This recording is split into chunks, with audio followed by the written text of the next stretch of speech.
25లో నీ పరిస్థితి బాగాలేదేమో, 23లో నీ పరిస్థితి బాగాలేదేమో, దేవుడు హెచ్చరించాడు. సరిదిద్దుకోండి. 2026 దేవుడు చెప్తున్నారు, నేను నా ప్రజలను దాటిపోను.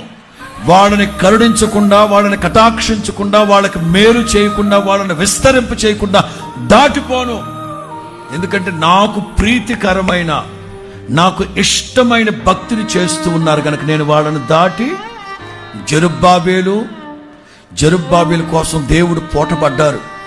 జెరుబ్బాబేలు కోసం దేవుడు వకల్తా పుచ్చుకో, ఏ గొప్ప పర్వతమా, ఓ గొప్ప పర్వతమా, జెరుబ్బాబేలును అడ్డగించేందుకు నువ్వేమాత్రము దానవు, రిమూవ్, తొలగిపో, చదురు భూమిగా మారిపో. కారణం ఆ కుర్రాడి చేతిలో మట్టపు గుండు ఉంది. ఆ మట్టపు గుండు చూసిన దేవుడు అతని యందు సంతోషిస్తున్నాడు.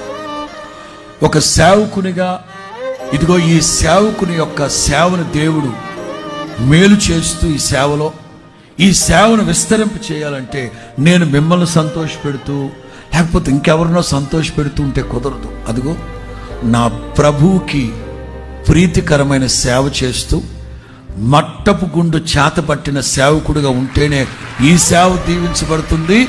లెక్కించలేనంతగా, కొలత వేయలేనంతగా, తనిఖీ చేయలేనంతగా దేవుడు విశాలపరచును గాక.